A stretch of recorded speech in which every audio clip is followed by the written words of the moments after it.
Amen. Que Dieu te bénisse, frère.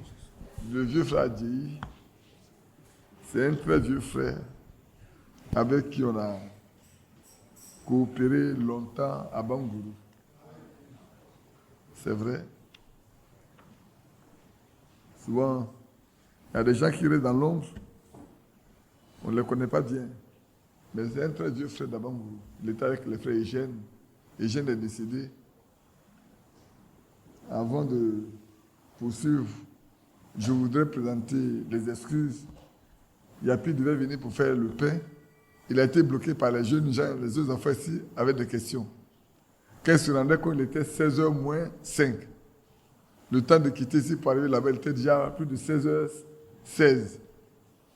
Pétrir de la farine, il ouvre le premier lot de farine, il y avait des baies dedans. Il fallait les jeter. Et maintenant, chercher à voir les autres farines qui étaient disponibles.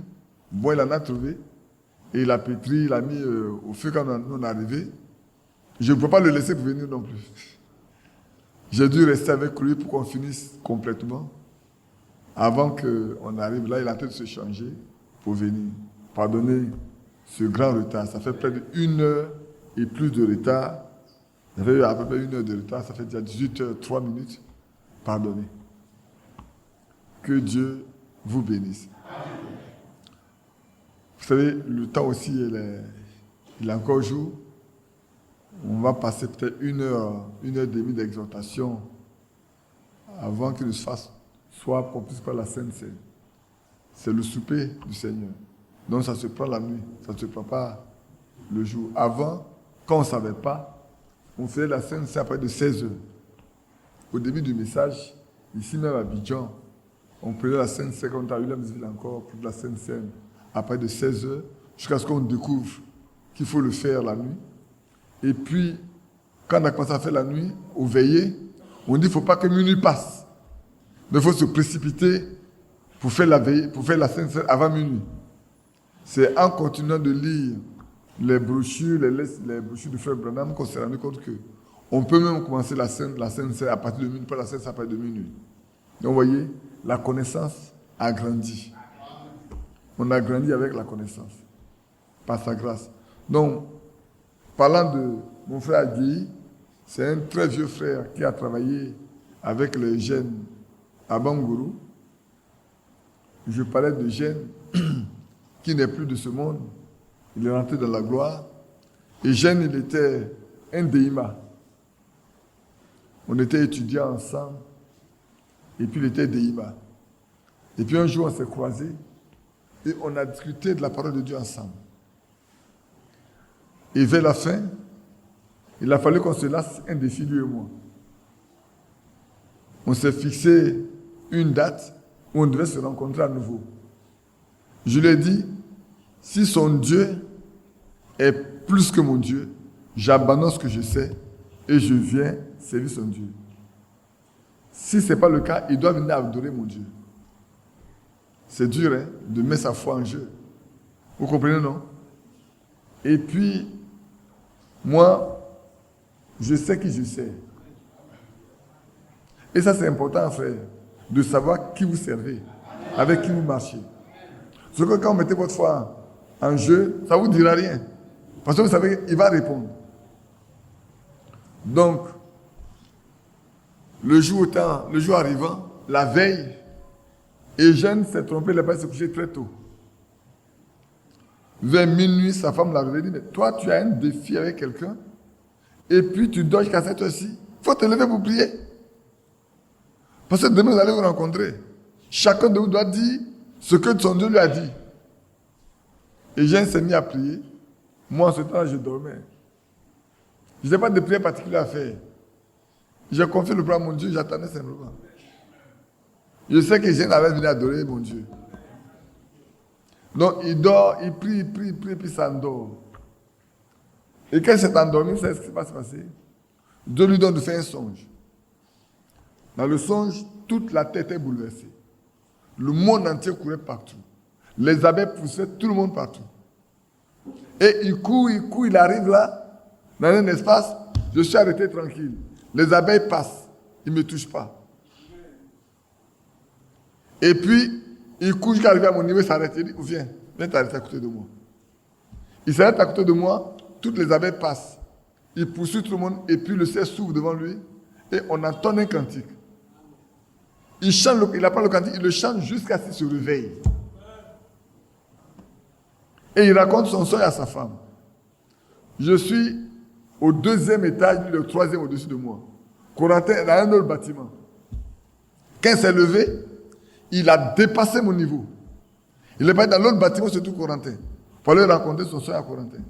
Corentin lui a dit, mais celui avec qui tu as le défi, il est juste en dessous de toi. Va le voir. Et il est venu. Il dit, maintenant, qu'est-ce que ton Dieu t'a dit? Moi, mon Dieu m'a dit qu'il est supérieur à ton Dieu. Qu'est-ce que tu as vu? Quand la fille me rencontre, mais ton Dieu là, il ne peut pas te sauver des abeilles. Et tu as chanté le cantique que moi je chante. Aussi longtemps que tu n'es pas à côté de moi, tu seras en train de courir. Mais à côté de moi là, tu étais en sécurité. C'est que le Dieu de paix était avec moi. Amen. C'est ainsi que Jeanne a pris son baptême. Et il est resté avec les frères. Quand il est sorti de l'école, il l'a affecté à Bangourou. Il a retrouvé les frères là-bas, avec qui il a coopéré jusqu'à ce qu'on envoie après à Daloa.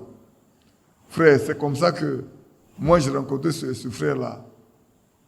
On partait là-bas avec le frère Stanislas et le Tekwa Jacques, Achille Bédi qu'on en voulait consacrer ancien la fois dernière qui a été recusé. Mais c'est là que j'ai connu le frère Adjei. C'est un très vieux frère. C'est vrai qu'aujourd'hui il a quelques soucis de santé par moment, mais c'est un vieux combattant. Que Dieu le bénisse. Que Dieu bénisse aussi mon frère Lambert qui est avec eux aujourd'hui. Amen. Bon, on va se lever.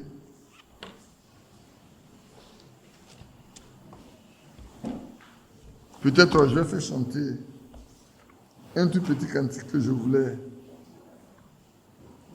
Ce matin, j'avais pensé à ça. Et puis, bon, ça n'a pas été chanté. Je voulais voir si on peut le chanter simplement. C'est pas bien, on va chanter le 211. Quand on va approcher la Sainte Seine, on va chanter le 211. Jean-Marie, tu sais bien non? Le 211, dans ma misère, dans le péché. Ô Seigneur, ô mon Sauveur, tu m'as cherché. Tel que je suis, je viens à toi. Seigneur, accepte-moi. Amen. On se tient debout pour chanter ce cantique. Ensuite, nous allons prier. Et puis, lire quelques écritures pour nous exhorter juste avant de passer à la Sainte Seine. Dans ma misère et mon péché, pour mon sauveur, tu m'as cherché. Tel que je suis, je viens à toi.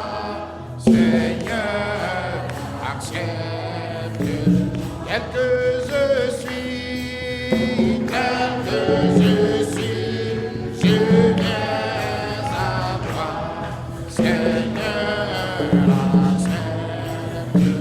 J'ai faim, j'ai soif, j'ai soif de ton, et je l'implore, et je l'implore, je t'emmène, tel que je suis, tel que je, Seigneur, je viens à toi, Seigneur, pardonne, tel que je suis.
Enrichis-moi, Seigneur, enrichis. Tel que je suis, je viens à toi, Seigneur, enrichis.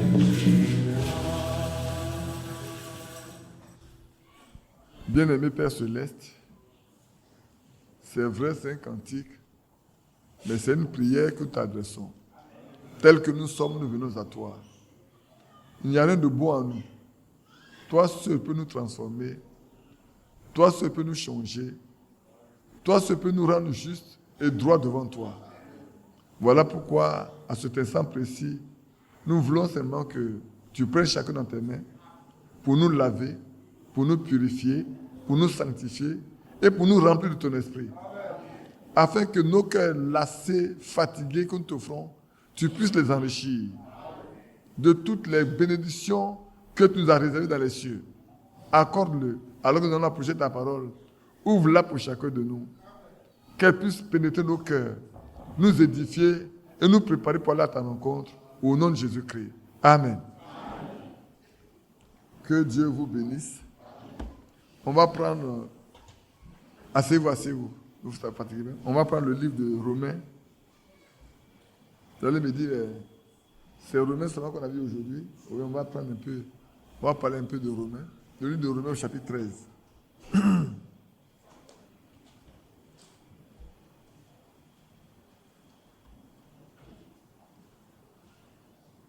Vous y êtes, Romains chapitre 13. On va lire à partir du verset 8 jusqu'au verset 14.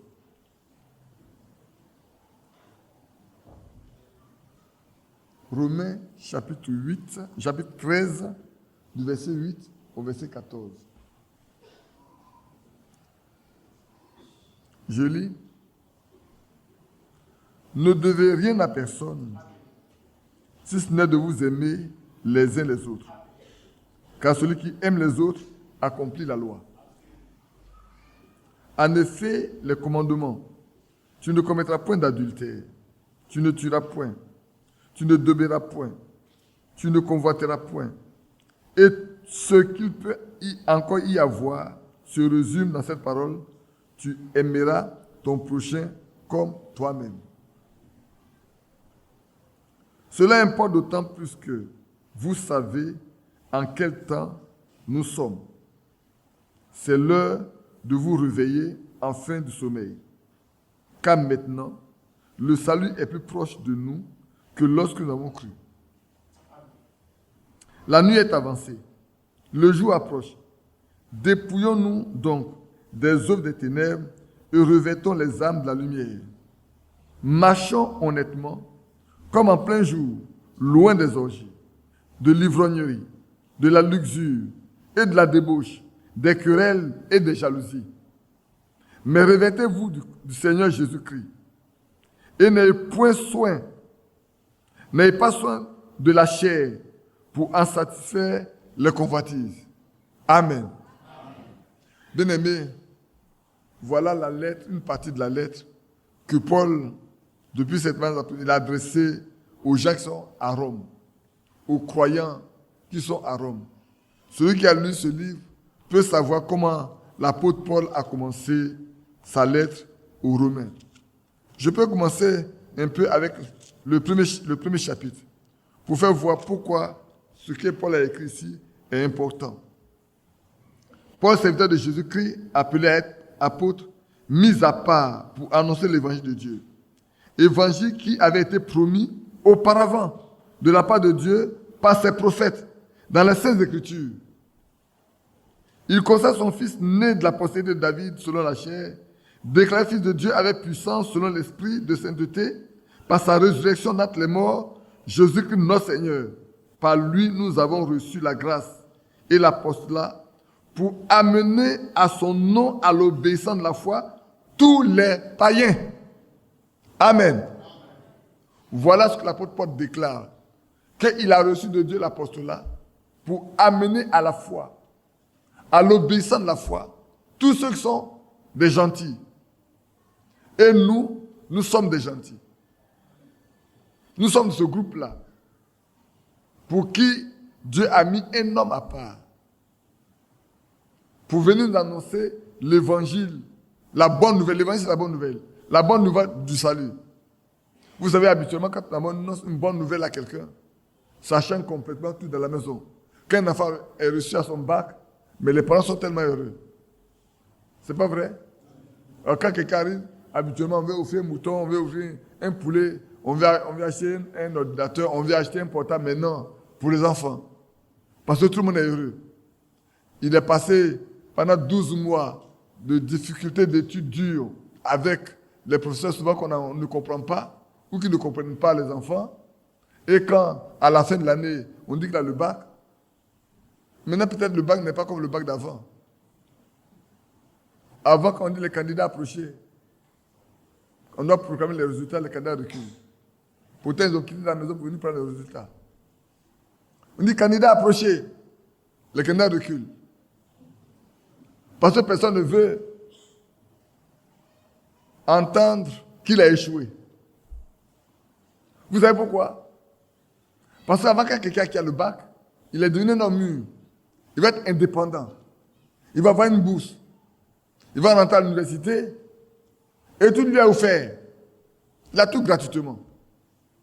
Ce n'est pas maintenant quand on a le bac, pour avoir une affectation, c'est très difficile. Avant, quand on a le bac, l'entrée à l'université est garantie. Et on sait que la bourse est garantie. Le minimum, c'était 30 000. Et ceux qui allaient plus haut, c'était 45 000. C'était beau avant. Maintenant, on n'avait pas. Donc, la bonne nouvelle de quelqu'un qui admire à quelque chose, ou même dans une famille, quand une femme accouche, la bonne nouvelle donne la joie à tout le monde. Depuis le père jusqu'aux grands-parents, tout le monde est content. Mais aujourd'hui encore, quand une femme accouche, c'est la même chose pour tout le monde. Hein. Les enfants, les petits-enfants, les grands-parents, tout le monde est heureux. Mais ici, la bonne nouvelle qu'on a, c'est la bonne nouvelle du salut. Nous passons d'un état de pécheur à un état de saint, de sainteté. À un état de fils d'homme, à un état de fils de Dieu, comme l'a lu ce matin. C'est vrai, le matin, j'ai coupé une partie de la prédication. Parlant de la fin des temps, je vous l'ai dit, mais peut-être on le verra à Abidjan, quand je vais m'asseoir tranquillement plus, regardez les parties que j'ai coupées pour les racouler, pour terminer cette prédication. Parce que c'est important que nous sachions, frères, dans quelle époque nous sommes. Et c'est vrai. C'est tellement vrai. Ceci, on a traité là. Notre Pâque a été immolé. Si notre Pâque a été immolé, nous sortons de l'esclavage pour passer à la liberté. Mais on ne doit pas faire de cette liberté-là une manière de vivre comme des païens. Et ça, c'est important. La liberté, on est libre pour pouvoir marcher avec Christ. On est libre de Satan, on est libre du péché, on est libre de l'enfer, on est libre de la mort. Parce que celui qui nous a sauvés est maître du tombeau. Il a vaincu le tombeau. Il a les clés du Seigneur des morts entre ses mains. Il pourrait dire, j'ai été mort. C'est le seul qui est capable de conjuguer le verbe mourir au passé. Tous les autres, les apôtres, les prophètes, tout le monde est mort. Même regardez bien, frère. Ce n'était pas la première fois qu'il y avait une crucifixion. Si vous lisez bien dans Jean, vous verrez bien que les Romains ont toujours crucifié les gens à cette période-là. Et quand on lui dit, mais comme d'habitude, à cette époque-là, il libère quelqu'un. Et quand le temps du Seigneur est venu, il a demandé aux Juifs, qui voudrez-vous qu'on vous libère? Barabbas, le brigand qui est en prison, ou bien Jésus? Les hommes ont préféré le brigand. Il dit, mais je ne trouve rien de mal en lui. Il n'a commis aucune faute qui mérite qu'il meure. A priori, quand on regarde le Seigneur Jésus, on ne pouvait pas le crucifier. On ne mettait à la croix que les brigands. Mais lui, il n'a commis aucune faute. Dans sa bouche, il n'y a aucune fraude. Et pourtant, on réclamait sa mort. Vous savez pourquoi on a réclamé sa mort? Lui, il était saint, il était juste. Mais nous sommes impurs, souillés, pécheurs. C'était pour nous qu'il devait mourir. Et puis en mourant ce jour-là, il y avait un qui devait être sauvé. On a toujours crucifié des gens qui sont morts. Et ce jour-là, si on crucifiait 3 personnes en dehors de lui, tous les 3 mouraient. Personne ne s'est sauvé. Mais il y avait un qui était un fils de Dieu. Frère, ce n'est pas par hasard. Hein. Il y a un qui était un fils de Dieu.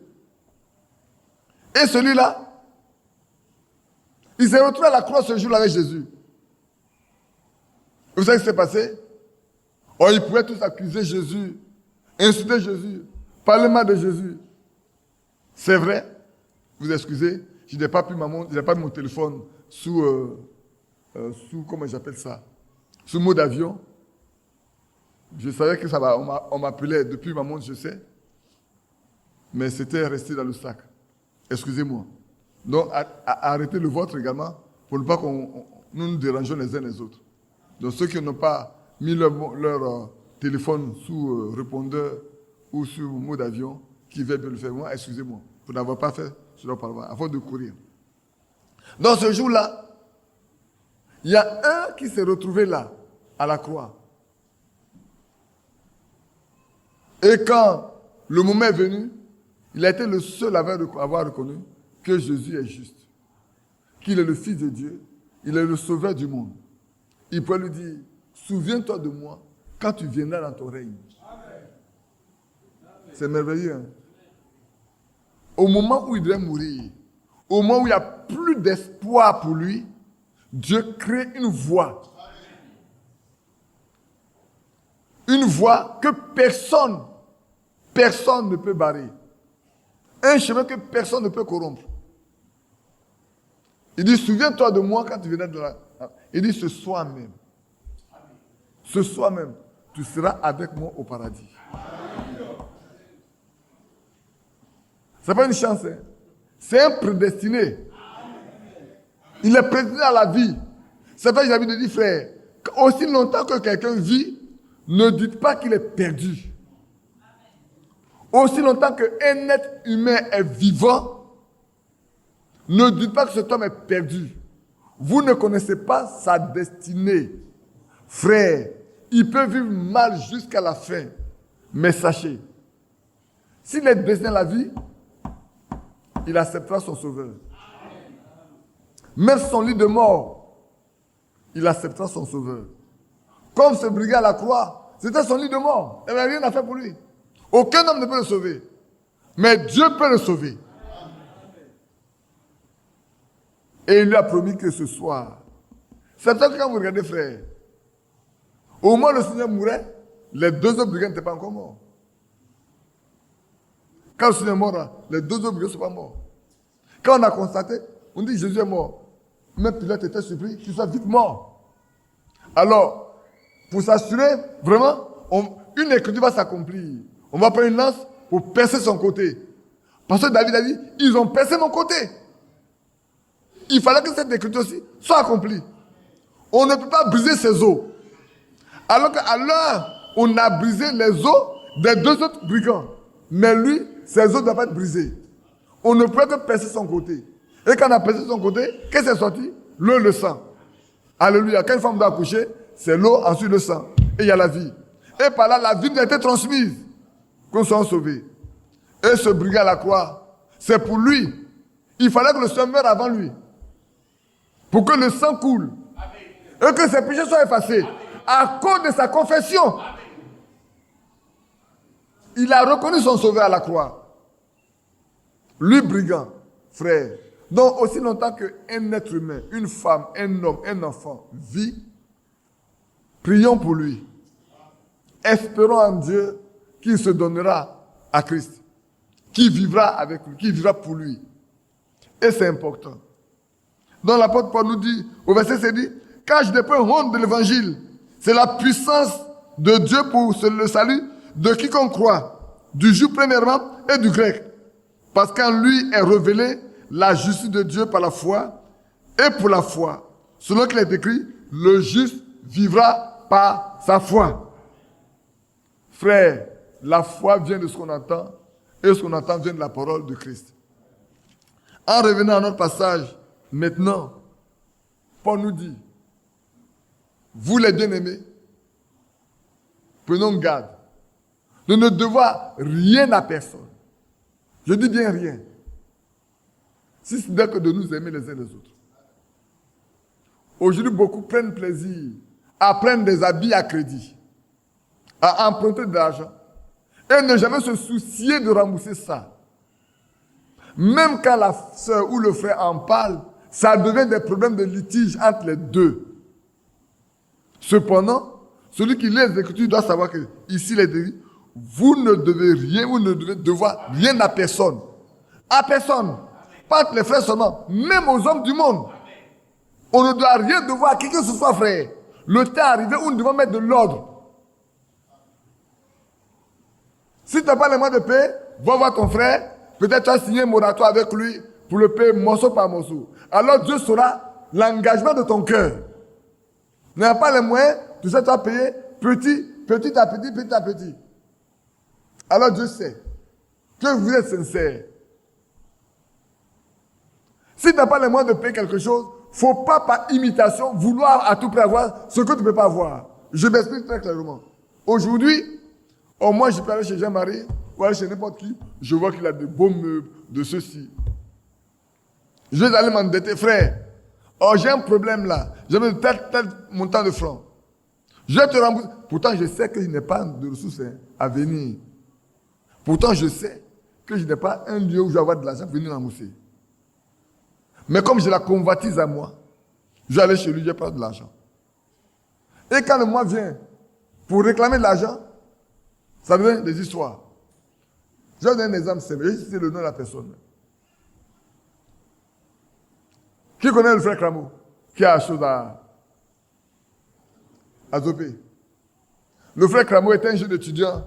Il a économisé de l'argent pour se marier. Et des soi-disant frères chrétiens. Cramo, tu me pardonneras. Parce que j'ai cité ton nom. Des soi-disant frères chrétiens ont emprunté cet argent. Quand le mois arrivé de se marier, qui s'est tourné vers les frères pour avoir son argent? C'est des histoires. Personne n'est en mesure de donner quoi que ce soit. Aucun pygmy. Comment vous voulez que vous se mariez? Lui, il a économisé de l'argent pour ça. Pour ces jours-là. Le jour arrive, il approche, personne n'est capable de donner. Mais vous avez le devoir de l'argent. Et si vous mourrez à ce temps-là, vous êtes aussi ingrat que ça, vous pensez que Dieu vous le pardonnera? Non. Le frère a dû se débrouiller pour trouver de l'argent ailleurs pour pouvoir assurer son mariage. Est-ce qu'on peut faire ça à son frère et dire que c'est mon frère? Je vous pose la question, frère. Sœur. Peut-être que je vais être un peu direct. Vous qui allez prendre des habits chez la sœur Béatrice Aladé, assurez-vous que vous avez les moyens de rembourser. Vous qui allez prendre les poulets chez la sœur Monique, assurez-vous que vous avez de l'argent pour rembourser. C'est vrai. Moi, je vais vous dire, ma femme qui est décédée, je lui ai dit, ne faut plus faire du commerce à cause des frères qui prenaient des habits qui ne payaient pas et ça donne des problèmes. Je lui ai dit, on veut aller au ciel, abandonne ça. Frère, la Bible dit, ne devez rien à personne. À personne ne devez rien. Le mot rien est important. Si ce n'est de vous aimer, ce que vous devez devoir à un frère, à une soeur, c'est de l'aimer. La Bible vous dit, c'est une exigence d'aimer votre prochain comme vous-même. J'ai dit, cette commencée est dure. Je préfère être dur ce soir que de permettre n'importe quoi dans notre vie et de mourir. On dit, un frère mort, on va. Et puis c'est après, ça qu'on découvre qu'il doit plein d'argent de frères. On a déjà fait une grande, comment on appelle, une grande veillée. Un frère, ça va. Alors qu'il ne va pas au ciel. Il ne va pas au ciel. Les parents même savent qu'ils ne vont pas aller au ciel. Mais c'est nous seulement qui pensons qu'il va au ciel. Alors qu'on sait ce qu'il fait. Peut-être dans le village où il doit plein d'argent aux gens. Il ne peut même pas aimer quelqu'un. Il n'a pas un bon témoignage en matière d'amour. Frère, nous devons avoir un bon témoignage en manière d'aimer. C'est une exigence de la Bible. Et écoutez-moi bien, frère. Il y a un mot qui est dedans, qui est très important, que je vais prendre tout de suite avant de pouvoir continuer. Je vais le prendre où il a dit, d'autant que nous savons à quel temps nous sommes. Voilà. Au verset 1, il dit, cela importe d'autant. Je repartis après vers le verset 9. Cela importe d'autant, plus que vous savez, c'est une certitude. Vous le savez, vous tous. En quel temps sommes-nous? Frère, nous sommes en quel temps aujourd'hui? Tout à l'heure, on parlait des événements qui se passaient en Russie, en Ukraine, et avec toutes les promesses, toutes les prophéties de Frère Branham par rapport aux États-Unis, à Los Angeles. Oui, on en parle. Cela nous doit montrer en quel temps nous sommes. Vous qui connaissez ces choses, Frère Branham pouvait dire à son fils, Billy Paul, en ce lieu où tu es, les poissons nageant là-bas nous deviennent vieillards. C'est l'exemple de Los Angeles. Mais nous le savons. Nous en parlons. Nous savons d'où va sortir le dernier pape. Nous le savons. La première que quand le dernier, l'avant, ce pape qui est sorti, là, quand il est sorti des États-Unis de l'Amérique du Sud, tout le monde tremblait. Tout le monde pensait que c'était la fin des temps. Mais, frère, depuis qu'on a su que c'est pas lui, qu'est-ce que nous avons fait? Avons-nous évolué mieux qu'avant? Ou bien sommes-nous restés stationnés et revenus en arrière? On n'a pas évolué. On est resté dans notre état. Frère, nous serons surpris matin. Prenons garde. Parce que nous tous savons quel est le temps dans lequel nous sommes. Des jalons nous sont donnés pour que nous sachions exactement quelle attitude adopter aujourd'hui, quelle vie il faut mener devant Dieu. Et dans l'église, quelle attitude adopter? Vous qui êtes les responsables des églises, prenez garde à vous. Et prenez garde au troupeau sur lequel vous dominez aujourd'hui. Parce que vous allez rendre compte un jour. Dans Ézéchiel, le Seigneur a dit, moi-même je jugerai brebis et brebis, berger, berger. Nous savons ces choses, mais ça ne nous dit rien. Nous voulons nous nourrir de la laine et de la graisse des brebis. Nous ne voulons pas en prendre soin. Mais un jour, le bon berger se lèvera contre nous et nous demandera des comptes. Donc nous savons le temps dans lequel nous sommes aujourd'hui. Comme nous savons le temps dans lequel nous sommes aujourd'hui, frère, ne devez rien à personne, ce n'est que d'aimer la personne. Que ce soit un frère, ce soit une soeur, ce soit un parent, ce soit un ami, ce soit un voisin, ne devez rien à personne. Apprenez à vivre comme Dieu le veut. Il est capable de pouvoir aux besoins des enfants. Nous nous engageons dans des situations parce que nous convoitons. C'est la convoitise qui nous tue. Pourquoi c'est lui qui a ça, pourquoi pas moi? Mes frères, si Dieu ne te l'a pas donné, tu ne peux rien avoir aussi longtemps que Dieu ne te l'a pas donné depuis le ciel. Jean-Baptiste a dit, aucun ne peut avoir quoi que ce soit si ce n'est que ce que Dieu lui a proposé depuis le ciel après pour lui. N'oublions pas cette écriture. Le temps est venu de ne pas oublier cette écriture qui est dans Jean 3. Un homme ne peut recevoir que ce qui lui a été donné depuis le ciel. Frère, un païen devient ministre, c'est ce que Dieu lui a donné. Oui. Ne pensez pas qu'il est comme ça. Même s'il a passé par des situations pour arriver, combien de voleurs ne sont toujours pas riches, ils sont toujours pauvres, on les met en prison. Il y a des voleurs qui volent plusieurs milliards de francs CFA, mais à la fin ils sont pauvres. Pourquoi? Parce que il n'a jamais été donné d'être riche sur la terre. Il y en a qui commencent une petite affaire. Moi je connais quelqu'un, un Camerounais, qui vendait des cacahuètes au Gabon, mais il est devenu un multimilliardaire au Cameroun. Il vendait des arachides au Gabon. Pour finir, il avait pour conseiller en matière de gestion des Français. J'ai travaillé pour lui personnellement. Je connais ses enfants personnellement. J'ai été au Cameroun 3 fois à cause de lui dans ses affaires. Mais c'est ce que Dieu l'a donné. Maintenant, quand à ce qui concerne le jugement, Dieu se sait ce qui va se passer après. Tout le monde est surpris. Vous me regardez. Un frère qui devient un homme, n'enviez pas ce frère. Vous ne connaissez pas quelles sont les difficultés qui sont en dessous. Voulez-vous avoir la part à ces difficultés? Ça, on ne sait pas. Ma soeur, ne te fâche pas si je parle de toi. Aujourd'hui, on va voir la soeur Monique, on dit, elle a des camions, elle a des poulets, elle vend des poulets. Mais où est-ce que vous pensez, elle dort?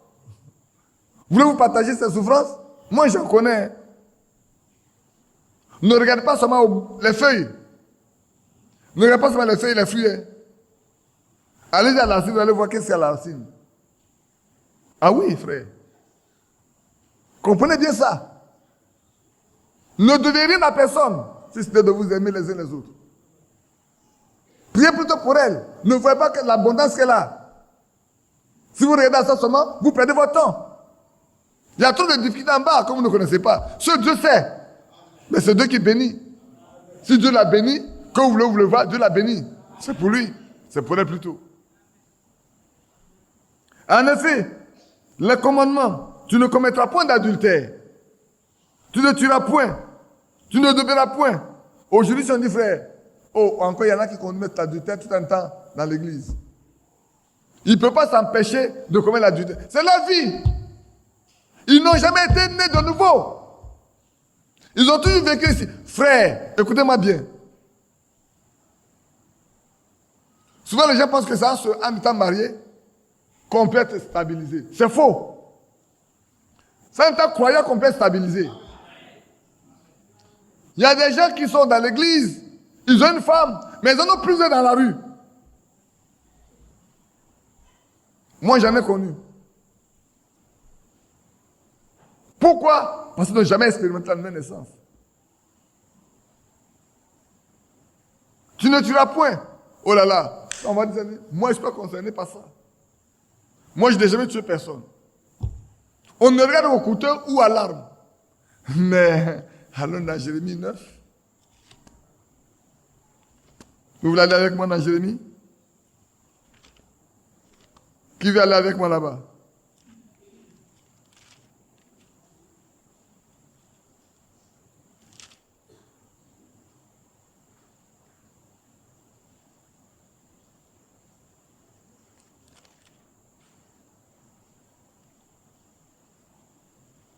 Je vais regarder le 18 aussi, je crois. Je venais au 9, mais je vais regarder le 18 aussi.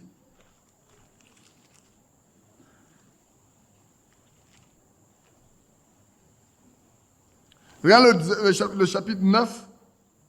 On va lire verset 1 jusqu'au verset 4. Et puis on va revenir dans le chapitre 18 également. Regardez bien. Oh, si ma tête était remplie d'eau, et si mes yeux étaient une source de larmes, je pleurerais jour et nuit les morts de la fille de mon peuple. Oh, si j'avais un désert, au désert, une cabane de voyageurs, j'abandonnerais mon peuple, je m'en éloignerai, car ce sont tous des adultères. Ils ont la langue tendue comme un arc et lancent le mensonge. Ce n'est pas par la vérité qu'ils sont puissants dans le pays, car ils vont de méchanceté à méchanceté. Et écoutez la suite, frère. Et ils ne connaissent pas, dit l'Éternel, que chacun se tienne en garde contre son ami et qu'on ne se fie à aucun de ses frères, car tout frère cherche à tromper et tout ami à répandre des calomnies. Ils se jouent les uns aux autres. Ils ne disent point la vérité. Ils essaient de leur langue à mentir. Ils s'appliquent à faire le mal. Quand vous allez maintenant dans Jérémie 19, et 18 plutôt,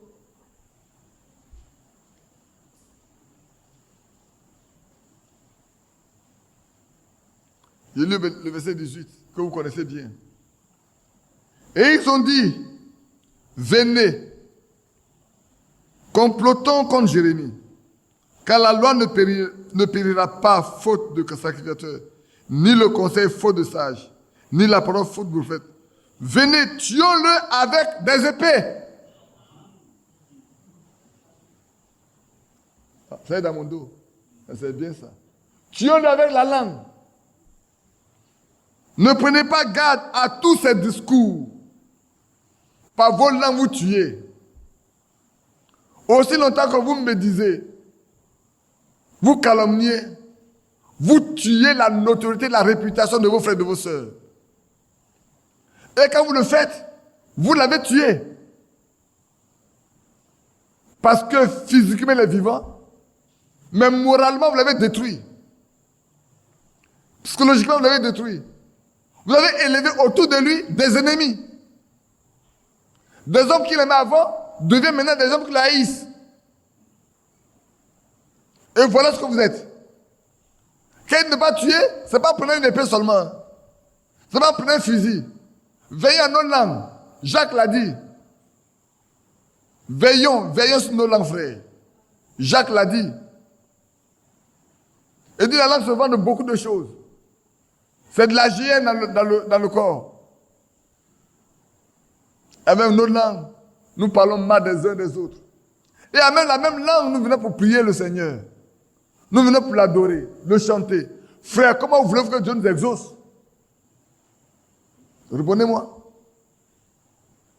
De la même source peut-être sortie de l'eau douce et de l'eau amère ou de l'eau salée. Il ne veut pas en avoir.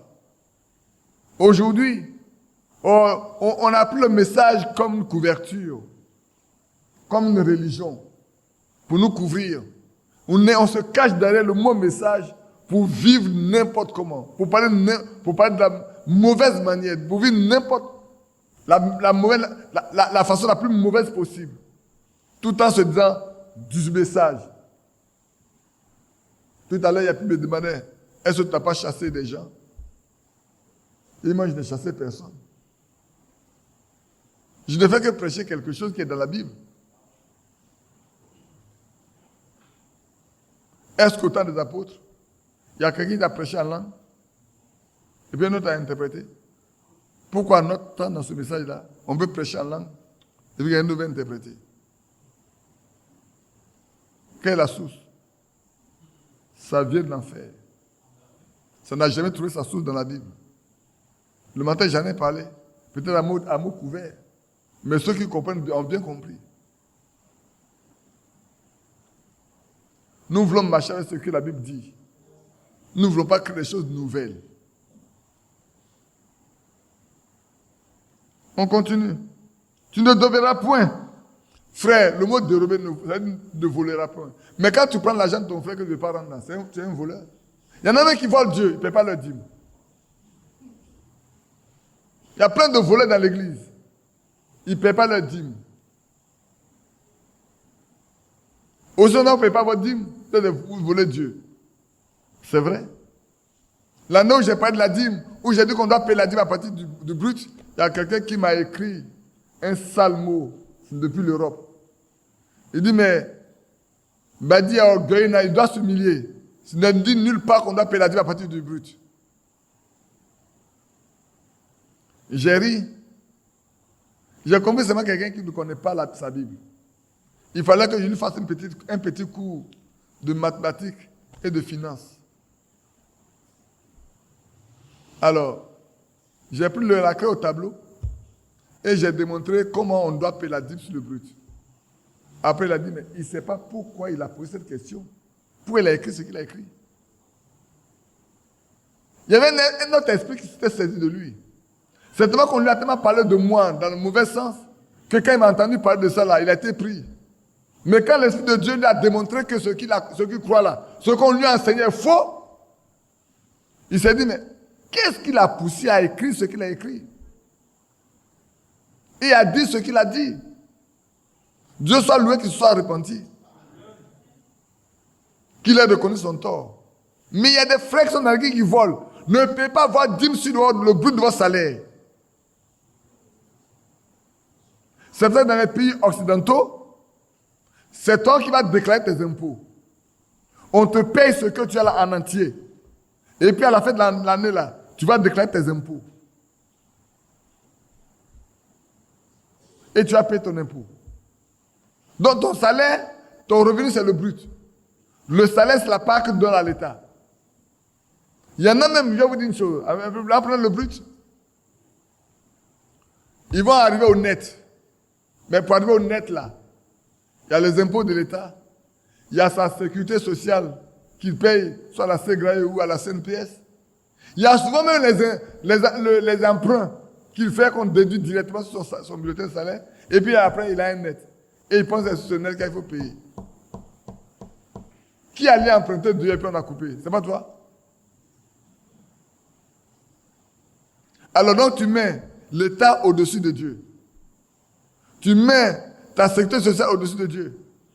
Non, mets Dieu au-dessus de tout cela d'abord. Commence par Dieu avant de descendre. Commence par Dieu avant de descendre.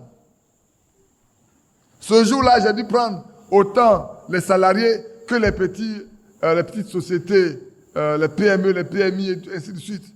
Pour montrer que même la PMI doit payer Frère, si tu es dirigeant d'une société, à la fin de l'année, tu dois payer ta dîme. Parce que tu dois payer ton impôt à l'État. N'est-ce pas? Tu dois payer l'impôt à l'État. Tu dois également payer ta dîme à l'État, à Dieu. Tu paies d'abord tes 10%. L'État ne prend plus que 10%. L'État prend plus que 10%. Encore de l'État prend combien? Sur le bénéfice, avant impôt, il te prend 22, 25 et 20%. Pour les petites boîtes, c'est 20%. Pour les grandes boîtes, c'est 25%. Et Dieu ne demande que 10%. Dieu ne demande que 10%. Commence par Dieu d'abord. Toi qui es dirigeant de société, commence par Dieu. Et il te bénira. Donc il y a beaucoup de voleurs dans l'église. Même ceux qui prennent la dîme, ils doivent payer la dîme de la dîme. Mais combien de ceux qui paient la dîme de la dîme? Combien sont ceux qui paient la dîme de la dîme? Si tu es dans l'église et qu'on te donne la dîme, tu dois payer la dîme de la dîme.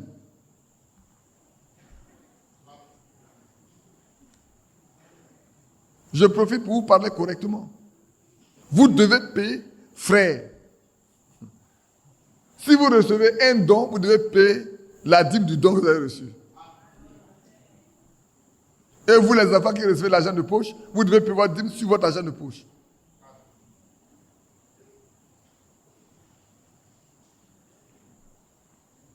Oui, vous devez payer. C'est une loi de Dieu. Vous savez, vous qui avez des plantations là, je vous ai toujours dit, à cette chaîne-là, je vous ai toujours dit, quand vous avez fait votre plantation de palmiers, de bananes ou de manioc, n'attendez pas que le temps de la récolte arrive pour partager en 10. Donc vous avez planté vos champs, vous partagez vos champs en 10. Et vous désirez la partie que vous devez donner à Dieu d'abord. Qui comprend ce que j'ai dit? Alors, quand vous avez partagé, vous choisissez la part de Dieu auparavant. N'attendez pas que votre récolte là soit bien, et puis ici, je donne ça à Dieu. La partie qui est mauvaise, je donne à Dieu. On ne donne rien qui soit mauvais à Dieu. C'est la bonne part là qu'on donne à Dieu d'abord. Donc, dès que vous avez partagé, Seigneur, voilà pour toi. Si pour lui a plus donné que pour vous, donnez-le pour lui. Si vous le faites, frère, écoutez-moi bien. Ce n'est pas le lieu de rire. Hein. Dieu peut éprouver votre cœur. Quand vous l'avez fait là, Dieu peut vous éprouver. Pour voir si vous serez sincère jusqu'au bout.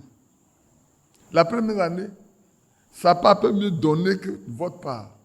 Mais si vous êtes honnête, la deuxième année, vous êtes honnête, la troisième année, vous récolterez le double de ce que vous n'avez jamais récolté. Parce qu'il a dit, éprouvez-moi pour voir. Si moi, je ne doute pas les écrits des cieux pour vous. Éprouvez-moi. Je poursuis. Tu ne convoiteras point. C'est la source de toute mauvaise chose, la convoitise. Et ce qu'il peut y avoir se résume dans cette parole. Tu aimeras ton prochain comme toi-même. Frère, j'aime insister sur ce passage biblique. Aimons-nous les uns les autres. C'est à cela que l'on reconnaîtra que nous sommes les disciples de Christ. C'est écrit dans Jean 14. Mais aimons également nos prochains comme nous-mêmes. Vous savez le jour où le Seigneur donnait cette parabole-là, où cet homme-là est tombé sous le coup des brigands. Et puis, ils l'ont laissé pour mort. Le souverain, le sacrificateur est passé là, yet. Le scribe est passé là, yet. Mais le samaritain est passé là. Il a mis sa monture, il a soigné d'abord, il a mis sa monture, et arrivé dans un motel, il a laissé. Il a dit, soignez-le. Ce que vous avez dépensé à mon monture, je vais vous le payer. Et nous avons posé la question, qui est le prochain de cet homme? Qui est le prochain? Le sacrificateur est passé outre, n'a rien fait. Le scribe est passé outre, n'a rien fait. Mais celui qu'on ne considère même pas, le samaritain, celui qui a pris soin de lui. Et le Seigneur a dit, celui qui a été son prochain, c'est celui qui a pris soin de lui. Frère, prenons soin. Cela doit être un exemple Un modèle que le Seigneur nous a donné. Un modèle pratique. Aimons notre prochain comme nous-mêmes. N'aimons pas ceux qui nous aiment seulement. Aimons plus ceux qui ne nous aiment pas. Parce que ça sera que nous montrerons que nous sommes des fils de Dieu. C'est vrai. Il dit, soyez parfaits comme votre Père Céleste est parfait dans Matthieu. Il fait lever son soleil sur les méchants et sur les bons. Il fait pleuvoir sur les bons. Frère, dites-moi, quand il pleut, le champ du méchant n'est pas arrosé? Le champ du méchant est arrosé, non? Quand il se lève le soleil, le champ du méchant n'est-il pas aussi éclairé? Même prenons les habits qu'on lave comme au soleil. Quand tu mets tes habits au soleil et que le méchant met ses habits au soleil, c'est pas même le même soleil là qui fait sécher les deux? Vous en décidez, vous? Non. Mais Dieu a choisi une période où il jugera les vivants et les morts. Donc prenons garde à nous-mêmes, à nos actes. Je continue. L'amour ne fait point de mal à son prochain. Au prochain. L'amour est donc l'accomplissement de la loi. Or, si on avait le temps, je serais revenu lire dans Romains 12. Je vais le lire pour vous, tout Romains 12. Mais je vous engage à le lire à la maison. Moi, la première fois où je l'ai découvert, c'est quand Frère Fab nous l'a montré. Il nous l'a lu et nous a expliqué les choses qui sont dedans. C'est là que j'ai compris pourquoi nous avons besoin que notre intérieur soit transformé, soit renouvelé. Parce que dans le jardin d'Éden, après, quand le péché est venu, c'est l'intelligence qui a été ouverte. Ce n'est pas la foi. Et depuis là, l'homme vit par son intelligence. Mais le chrétien vit par la foi. L'homme qui craint Dieu, il vit par la foi. Il vit par son intelligence. C'est vrai, dans Proverbe 3, il dit, ne vous fiez pas à votre sagesse, ne vous fiez pas à votre intelligence. Reposez-vous sur l'Éternel. Je poursuis. Et le verset 8, le verset 9, le verset 10. Si on a fini, il dit ceci, au verset 11. Ce que nous devons faire en haut là, nous devons l'accomplir à cause du temps dans lequel nous sommes. Vous comprenez? Qui comprend? J'ai l'impression que beaucoup ne comprennent pas ce que je dis. Béatrice, Aladé, tu comprends ce que je dis? Mais tu dors un peu. Bon, tu ne dors pas. Au verset 1, il dit, cela importe d'autant plus que vous savez en quel temps nous sommes. C'est l'heure de vous réveiller enfin du sommeil. Car maintenant, le salut est plus proche de nous que lorsque nous avons cru. Il y en a qui ont cru il y a 40 ans, il y en a qui ont cru il y a 45 ans, il y en a qui ont cru il y a 2 ans, il y a 3 ans. Mais chaque fois que nous approchons, nous avançons, nous nous rapprochons de la venue du Seigneur. Donc, à chaque moment d'avançon là, le salut, quand on parle du salut, on dit, de quel salut il est question? Il parle de l'enlèvement, il parle de la venue du Seigneur. La venue du Seigneur est très proche. La fin du monde est très proche. Le jour du jugement est très proche.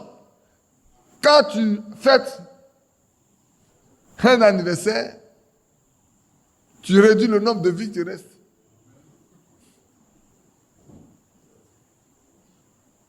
Quand un enfant dit, papa, j'ai 5 ans aujourd'hui. Si Dieu l'a donné de vivre 25 ans, il a réduit le nombre d'années de 5 ans. Il reste 20 ans.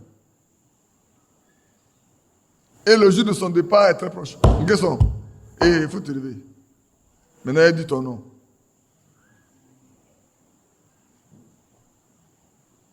Quand tu as 45 ans, que tu as déjà vécu, tu as fêté 40 ans, sache qu'il te reste que 5 ans. Est-ce qu'on comprend? Donc, frère, chaque année, chaque mois, chaque semaine, chaque jour qui passe, nous rapproche de l'avènement du Seigneur. De sorte que, frère, sœurs, comptant sur ça, nous devons nous observer nous-mêmes. Et savoir quel est notre état devant Dieu. Qu'est-ce que c'est un piège pour nous aujourd'hui? Qu'est-ce qui peut nous empêcher de rentrer dans le royaume? C'est pour ça que, frère, aujourd'hui, il est question d'être prêt dès aujourd'hui. Vivez comme si le Seigneur arrivait demain. Vivez aujourd'hui comme si c'est demain vous devez partir. Vivez aujourd'hui comme si demain vous devez mourir. Vivez comme ça. De sorte que si Dieu vous accorde encore 2 jours, vous le glorifiez, vous continuez. Si vous accorde 1 année, vous le glorifiez. Mais si doit mettre fin à votre jour aujourd'hui, demain, vous aurez fait sa volonté aujourd'hui. Et vous serez prêt à rentrer à la maison. L'apôtre Paul dit que nous mourons, que nous vivons, soyons au Seigneur. La nuit est avancée. Le jour approche. Quelqu'un dit, mes frères, qu'est-ce que l'apôtre Paul nous dit là? On voit le soleil tous les jours, il dit la nuit avancée. Oui, la nuit avancée. Le vrai jour, le frère Branham l'a dit quand il lisait dans Zacharie.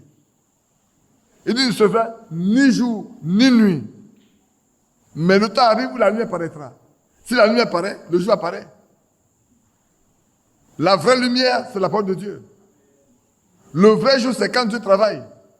Sinon, en dehors de ça, nous sommes dans l'obscurité.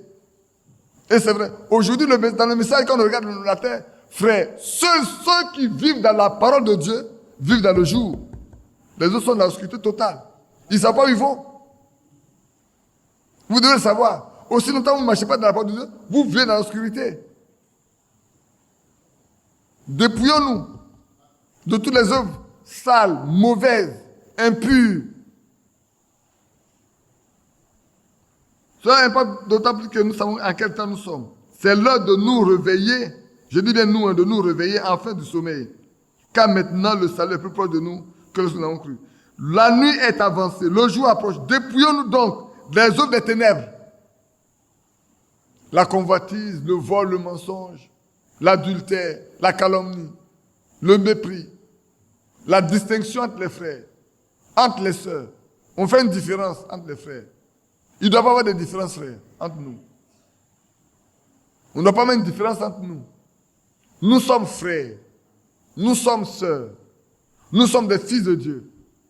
Comment il peut y avoir une différence entre les fils de Dieu? Quelle que soit notre apparence faciale, en nous, il y a une seule chose qui peut régner, c'est la vie éternelle. Ou c'est le Saint-Esprit. Si quelqu'un a le Saint-Esprit, comme je disais une fois à mon frère, à mon fils et frère Jean-Marie, il est arrivé dans un pays où il voyait les gens vivre d'une manière. Alors il m'avait dit, mais papa, est-ce que c'est nous qui nous mortifions pour rien? Je dis non. Quand tu auras affaire à deux chrétiens qui ont le même Saint-Esprit, quelle que soit leur origine, quel que soit le pays dans lequel ils seront, devant la même situation, ils ont le même comportement. Devant une décision à prendre, ils prennent la même décision. Par contre, si tu vois deux personnes devant une situation prenant deux décisions différentes, il faut te demander lequel des deux est dans la vérité. Lequel des deux connaît Dieu. Parce que l'Esprit de Dieu conduit dans la vérité. Dans ce qui est juste. L'Esprit de Dieu ne te conduira jamais dans ce qui est faux. Les vrais enfants de Dieu ont tous la même attitude devant les mêmes problèmes, quelles que soient leurs origines. Leur culture ne change rien. Leur pays ne change rien. Vous savez pourquoi? Parce qu'ils ont une même patrie. Et dans cette patrie, il y a une seule loi. Sur la terre, les Américains ont leur manière de vivre. Les Israéliens ont leur manière de vivre. Les Français ont leur manière de vivre. Les Chinois ont leur manière de vivre. Mais un Chinois né de nouveau rempli du Saint-Esprit, avec un Ivoirien né de nouveau rempli du Saint-Esprit, ils auront la même attitude. Dès qu'ils se verront, l'esprit communicant, ils vont s'aimer. Ils vont dire, mon frère. Alléluia. Il ne dit pas, c'est un Chinois, moi je suis Ivoirien. Mon frère. C'est pour ça que les vrais enfants de Dieu, ils n'ont pas de problème quand ils voyagent. C'est pas parce qu'on n'a pas le même message. Quelqu'un demande quand je sors ici, est-ce qu'il peut trouver les gens qui croient la même chose que nous? Oui, on peut aller partout, on veut trouver les gens qui croient au message. Mais allez-y, frère. Si vous rentrez au milieu, si vous êtes un enfant de Dieu, vous ne vous accrocherez qu'à ceux qui sont enfants de Dieu en ce lieu-là. Ce n'est pas le milieu qui vous intéressera. C'est ceux qui ont le même esprit que vous. Si vous êtes un fils de Dieu. Et moi, j'étais bien heureux quand un frère du Congo est venu au milieu de nous. Et quand il est rentré, il a dit à son pasteur, comme on aime le dire, maintenant, il n'aime pas qu'on appelle pasteur. Hein. C'est ça, non? Hein, Vincent? Maintenant, il ne veut pas. Avant, là, il n'avait pas de nom. Hein. Tu ne dis pas pasteur, ceux qui sont à côté doivent te reprendre. Maintenant, là, c'est lui-même qui dit, il faut m'appeler frère. Il dit, appelle-moi frère. Vincent, il a fait une œuvre formidable là-bas. les femmes ne peuvent pas s'asseoir, la femme ne peut pas s'asseoir à la même table que son mari pour manger. Ce n'est pas possible. J'ai une voiture. Ma femme ne peut pas monter dans la voiture pour aller à l'église avec moi. Je prenais des frères pour monter avec moi. Et elle doit se débrouiller pour venir à pied. Oui, frère. Vous ne connaissez pas beaucoup de choses. Vous ne connaissez pas beaucoup de choses. Vous êtes assis chez vous ici, vous pensez que c'est comme ça.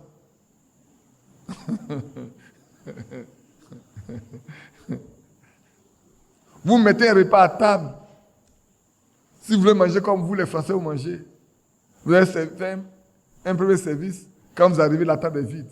On a tout vidé. En plus, c'est vous qui allez payer le transport de ceux qui sont venus vous rendre visite pour rentrer chez eux.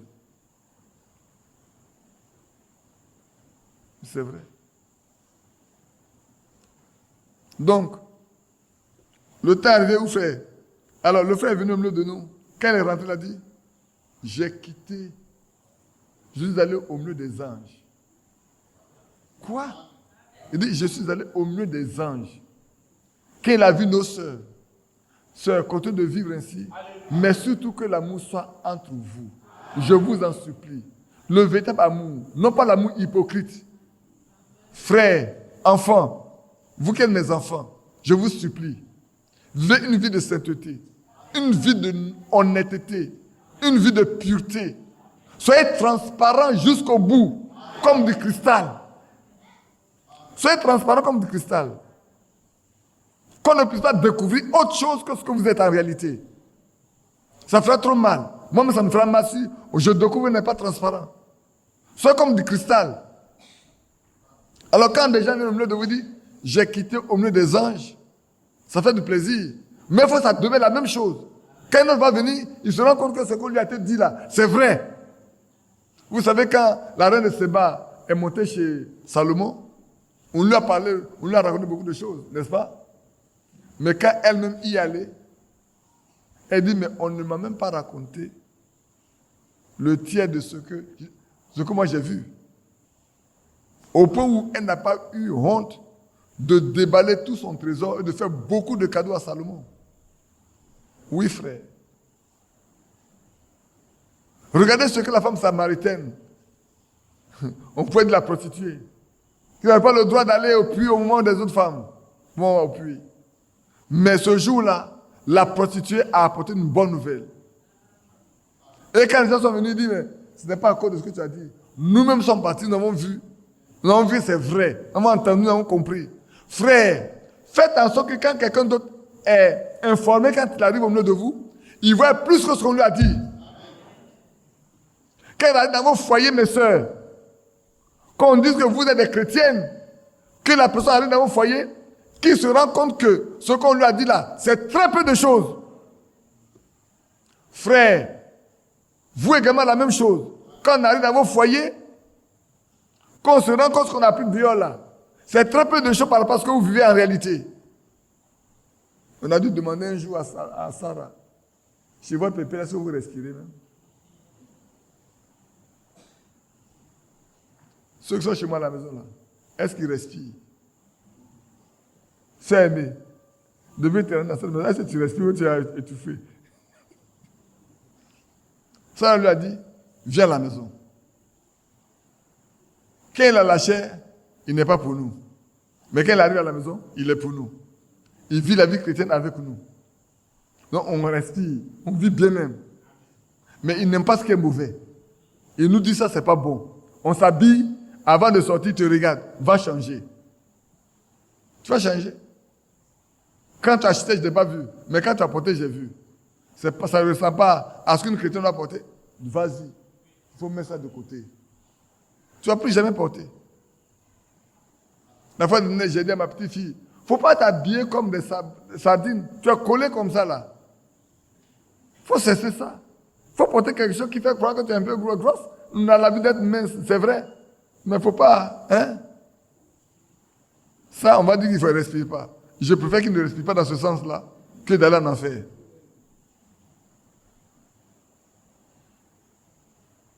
Marchons honnêtement. Voilà ce qui manque aussi aux croyants de ce message. On est malhonnête. On ne dit pas la vérité. Souvent, on ne dit pas la vérité. Je ne parle pas de vous. Hein. Je parle des croyances du message. Est-ce que vous savez qu'il y a des gens qui vont en Europe, là, alors qu'ils ont des femmes. Ils ont une femme et des enfants. Quand ils vont ailleurs, là, ils changent de nom, ils se marient encore. Est-ce que vous savez ça? Vous, là, qui aimez vous marier aux étrangers, là, ça vous, je parle. Vous, les Ivoiriennes, là. Vous, les jeunes filles qui n'êtes pas encore mariées, prenez garde. Pliez vos genoux, si quelqu'un vous fait violer, pliez vos genoux jusqu'à ce que Dieu vous parle. Sinon, vous allez découvrir que vous avez un homme qui est marié quelque part, il a laissé sa femme là-bas, et puis il vous prend comme deuxième femme. Nous, on en a vu, on sait. On ne parle pas en vain. Et c'est le message.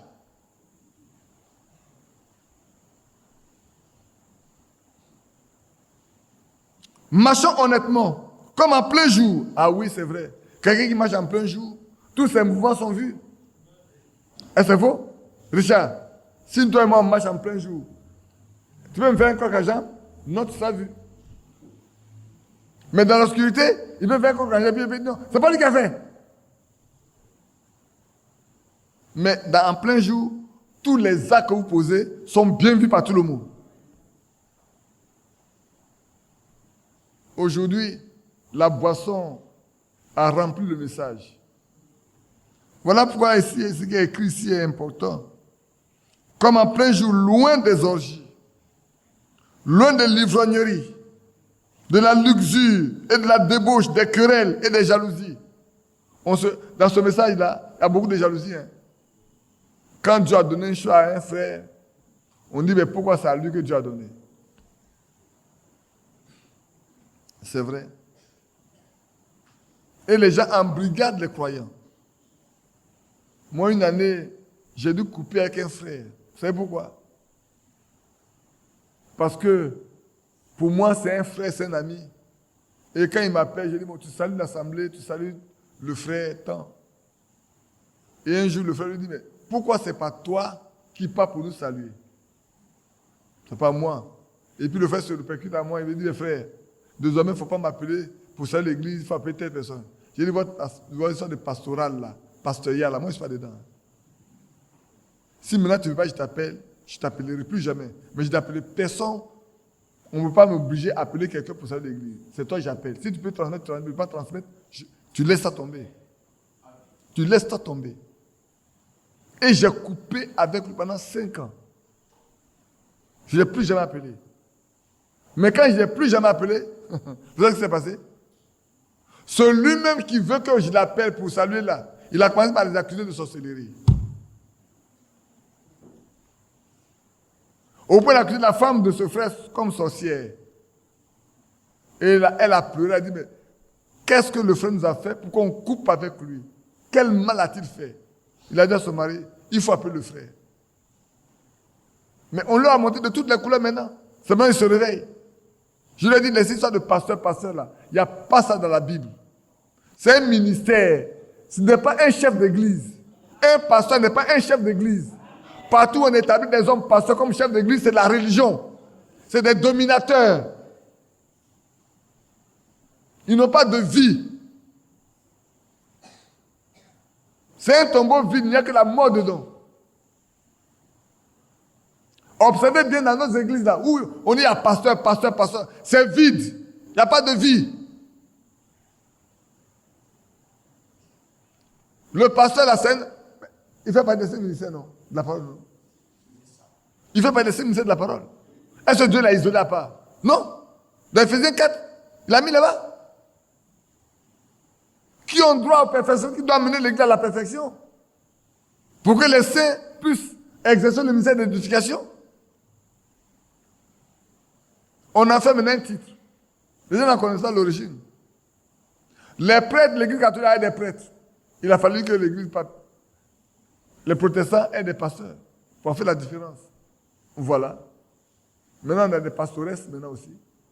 Comme avant, on avait des prêtresses. Peut-être dans le message, dans un peu de temps, on va donner la parole aux femmes pour prêcher aussi. Mais quand Le monsieur, il dit l'église à sa femme. Quel rôle sa femme joue? Elle joue le rôle de diacre, non, de trésorière.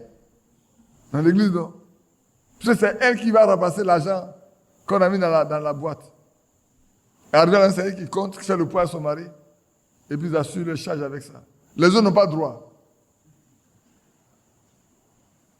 Mais revêtez-vous du Seigneur Jésus-Christ et n'ayez pas soin de la chair pour en satisfaire les convoitises. Je lis un autre passage pour terminer. Je peux encore continuer. Mettez votre main sur ce passage. Allons dans Galates. Dans le livre de Galates, au chapitre 3. Galates au chapitre 3.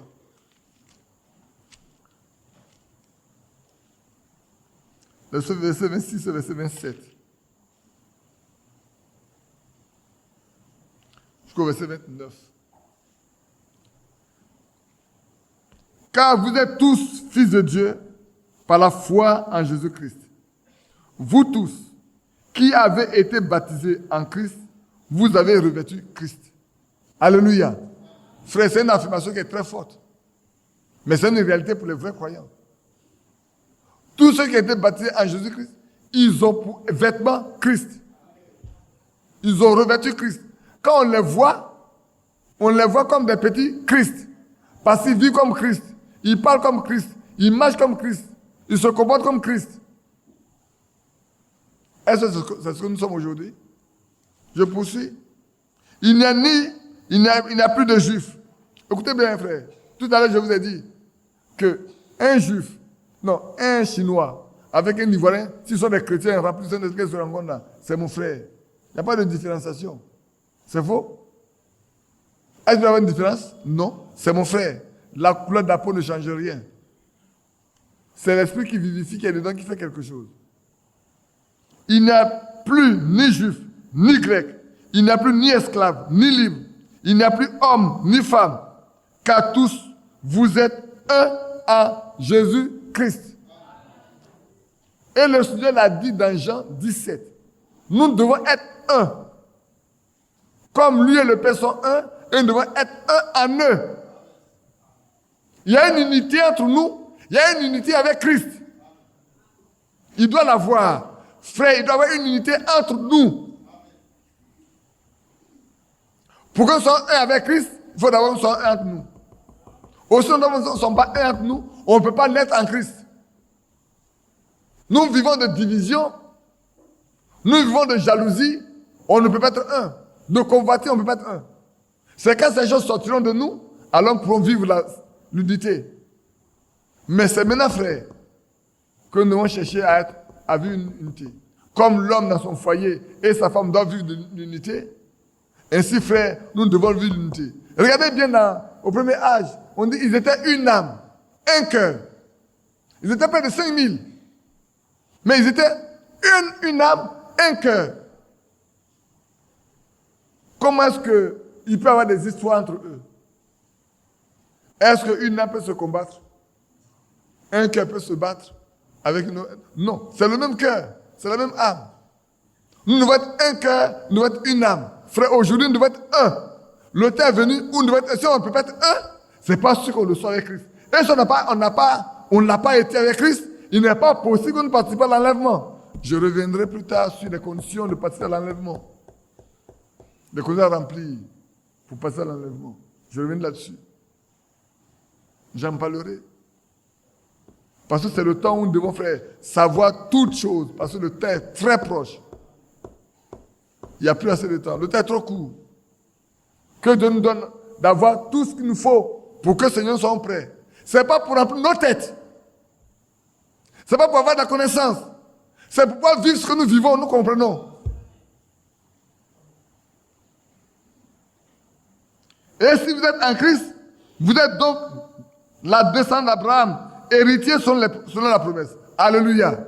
Si quelqu'un est en Christ, il est héritier selon la promesse. Tout l'héritage est pour nous. Et il a dit à Abraham, désormais, ta descendance possédera la porte de ses ennemis. Si nous sommes de la descendance d'Abraham, frère, nous devons poser la porte de nos ennemis. Le premier, c'est le diable. La maladie, tout ça, nous devons poser les portes. Frère, nous devons le faire. Nous devons y arriver. La maladie ne doit pas dominer sur nous. À moins que ce soit la volonté de Dieu, on ne peut rien, on ne peut rien. Autrement, nous devons le combattre. Parce que Dieu nous a donné le pouvoir de chasser les démons. Ce n'est pas une maladie qui doit traîner, dominer sur nous.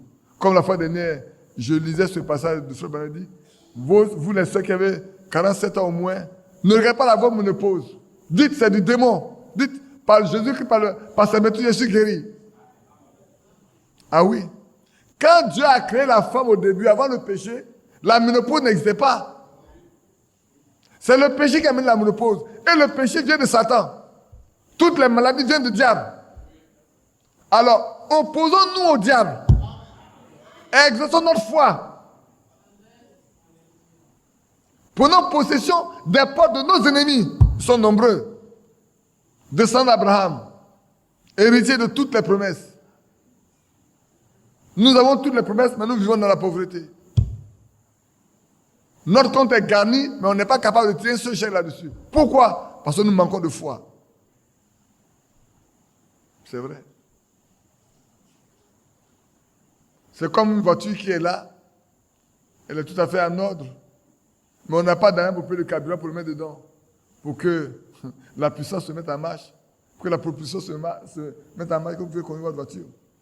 Mais dès qu'on peut mettre du carburant dedans, et que quelqu'un conduit, vous allez démarrer ça. Ça part, non? Rien n'est normal dans cette voiture. Mais elle peut ne pas démarrer aussi longtemps que vous n'avez pas mis du carburant dedans. On est la même chose. On peut donner des chrétiens, on a tout, mais aussi longtemps qu'on n'a pas assez de foi pour mettre la puissance que Dieu nous a donnée en marche, elle ne bougera pas du tout. Il nous faut quelque chose pour que la puissance se mette en marche. C'est ça qui nous manque. Hier, le frère Yapi parlait de ce que frère Branham m'a fait dire. C'est après de l'autre côté, soit s'il a fait ce qu'il a fait est bon ou c'est mauvais. Le gars, le jeune homme était sur la voiture. Et tu ne peux même pas soulever la voiture. Mais lui, il a contourné la voiture. Quand il arrive à ce point, la voiture s'est levée lui-même. Déposé de l'autre côté. Vous vous rappelez? Qu'est-ce que vous avez écouté ça quand il est arrivé chez George Carter? Cette fille qui mourait de cancer. Quand il a dit, si tu as la, il dit, c'est la foi, fais bouger cette pendule-là. Elle dit, mais ça, c'est du mysticisme. Elle dit, non. Si les sorciers peuvent se concentrer sur un verre et le faire éclater, le croyant d'en faire plus que ça.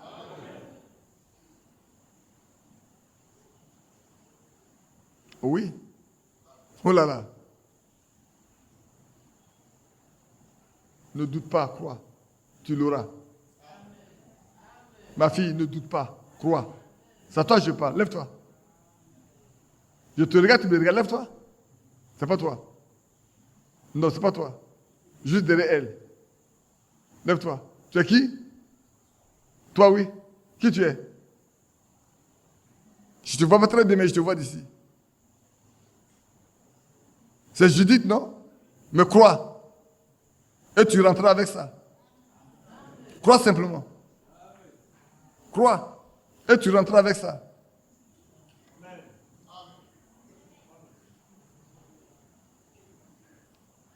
Frère, le temps est venu de rentrer en possession de l'héritage que Dieu nous a donné.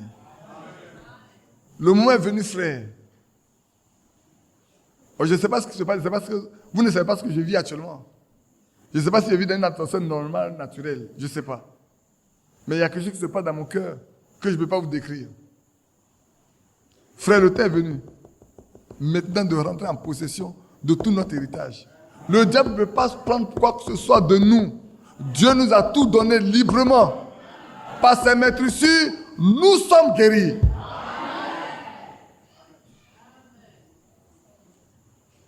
Levons-nous. Bien-aimé Père Céleste, oh, nous savons que tu es présent. Tu es réellement présent ce soir au milieu de nous. Aussi exerce ta miséricorde sur nous. Que ta puissance s'exerce sur mes frères. Il y a beaucoup de besoins que tu connais dans cette assemblée. Tu connais le désir des cœurs de chacun. Notre Dieu, tends ta main simplement. afin qu'en partant d'ici, tout ce qu'ils ont demandé leur soit accordé. Je te prie, Seigneur, Père Tout-Puissant, que personne ne retourne à vide. Réponds à leurs vœux, réponds à leurs prières. Satan, je t'en conjure au nom de Jésus de retirer ta main sur mes bien-aimés frères et sœurs. Que leur foi soit affermie, que leur demande soit exaucée, comme Dieu a fait donner des enfants à Abraham dans son vieil âge. Donne des enfants à tes enfants. Père, accorde le Père. Oh, j'ai pas de Judith, parce qu'il a vu simplement comme ça. Notre Dieu, accomplis ce que tu as promis à tes enfants. C'est-à-dire, nous n'avons ni femme stérile, ni femme qui avorte. Et qu'il en soit ainsi pour aujourd'hui. Nous te prions pour cela, Père, au nom de Jésus-Christ. Amen. Asseyez-vous.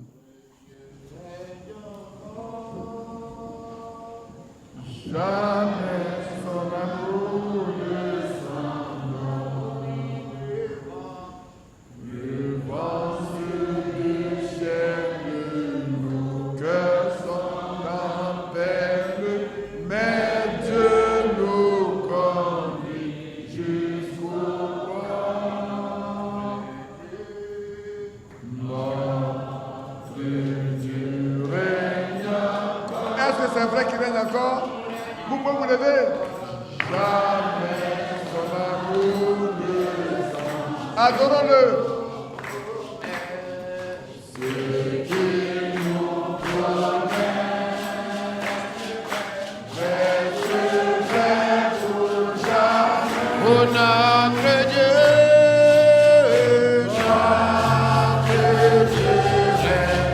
Puis ce qui nous promet, ce qui nous promet, reste vrai pour jamais. Oui, notre Dieu,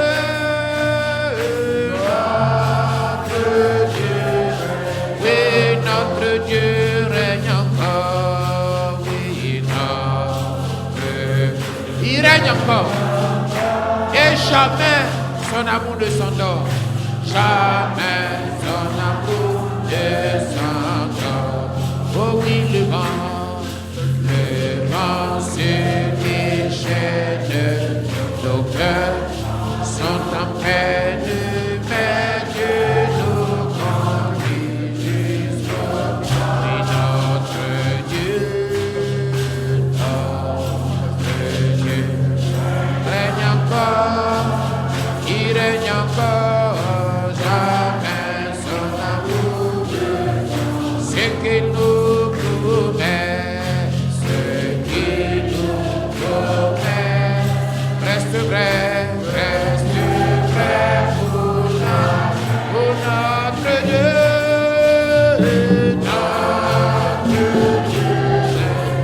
ce qu'il nous promet, ce qu'il nous promet, reste vrai pour jamais. Notre Dieu règne encore. Que Dieu vous bénisse.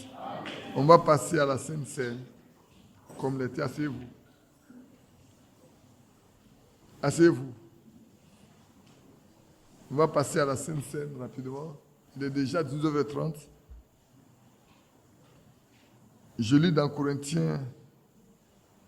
Je vais aller directement dans 1 Corinthiens 11 en même temps. Après le verset 23, nous connaissons ces passages-là. Ce matin, je disais que, ou bien c'est hier, ou bien c'est ce matin. C'est ce matin, oui. J'ai toujours fait le pain de la Sainte Seine comme Frère Branham l'a fait. Donc, c'est justement de l'eau, la farine pétrie. On n'y ajoute rien du tout. Je n'y ajoute rien. Et c'est ce que j'ai appris à mon frère Yapi. Et on l'a fait jusqu'à aujourd'hui. Vous savez, je vous dis une chose. Quand à Williamsville, un soir, on fait la Sainte Seine à une veillée. Non pas une veillée, un après-midi. Il y a un frère au milieu de nous, je ne vais pas dire son nom, qui est parti vivre une mauvaise vie la veille. Et pour lui, il pense que c'est J'ai une formalité à remplir. Il est venu, il a pris le pain, il a mangé. Dès qu'il a bu le vin, qu'il a donné la coupe, il est tombé. Personne ne savait ce qu'il a fait. Il se mourait, les frères l'ont sorti. Pour ceux qui connaissent l'église de Williamsville, il y a un couloir pour entrer dans la cour. On a dû le porter là-bas pour prier pour lui. Et lui demander qu'est-ce qui se passe. Il a dû confesser que la veille, il est parti vivre une vie sale. Mais il a pensé que venir par la Sainte Seine, c'est une formalité. Il a dû confesser pour se retrouver. Donc ne prenez pas ça à la légère. C'est une ordonnance de Dieu. C'est le même pain que j'ai fait là, que j'ai continué de faire. C'est avec ce même pain là que cet homme-là est tombé. Car j'ai reçu du Seigneur ce que je vous ai enseigné, c'est que le Seigneur Jésus, dans la nuit où il fut livré, prit du pain. Et après avoir rendu grâce, le rompit et dit, « Ceci est mon corps qui est rompu pour vous. Faites ceci en mémoire de moi. » De même, après avoir soupé, il prit la coupe et dit, « Cette coupe est la nouvelle alliance à mon sang. Faites ceci en mémoire de moi toutes les fois que vous en mangerez. » Vous en boirez plutôt. Toutes les fois que vous mangez ce pain et que vous buvez cette coupe, vous annoncez la mort du Seigneur jusqu'à ce qu'il vienne. C'est pourquoi celui qui mangera le pain ou boira la coupe du Seigneur indignement sera coupable envers le corps et le sang du Seigneur. Que chacun s'éprouve soi-même et qu'ainsi il mange du pain et boive la coupe. Car celui qui mange et boit sans discerner le corps du Seigneur, mange et boit un jugement contre lui-même. C'est pour cela qu'il y a parmi vous beaucoup d'infirmes et de malades, et qu'un grand nombre sont morts. Si nous nous jugeons nous-mêmes, nous ne serons pas jugés. Mais quand nous sommes jugés, nous sommes châtiés par le Seigneur, afin que nous ne soyons pas condamnés avec le monde. Ainsi, mes frères, lorsque vous vous réunissez pour le repas, attendez-vous les uns les autres. Amen. Nous allons passer le temps, un court instant, à prier, à nous examiner nous-mêmes, avant de passer à la Sainte Seine. Que chacun de nous passe un temps. Vous savez, quand on a péché, on n'a pas besoin de le chercher loin. Il est dans la conscience. C'est facile de le régler. Si quelqu'un connaît quelqu'un qui vit mal et qui veut s'approcher de la table du Seigneur, empêchez-le. Appelez-le de côté. Parlez avec lui. Il ne faut pas qu'il le fasse. On ne veut pas que quelqu'un paye un lourd tribut pour avoir désobéi. Parce qu'il a honte, elle va vouloir prendre la Sainte Seine. Mieux vaut s'en séparer, s'en éloigner, que de vouloir se cacher. Dieu connaît chacun de nous. Que Dieu nous bénisse. Prions ensemble.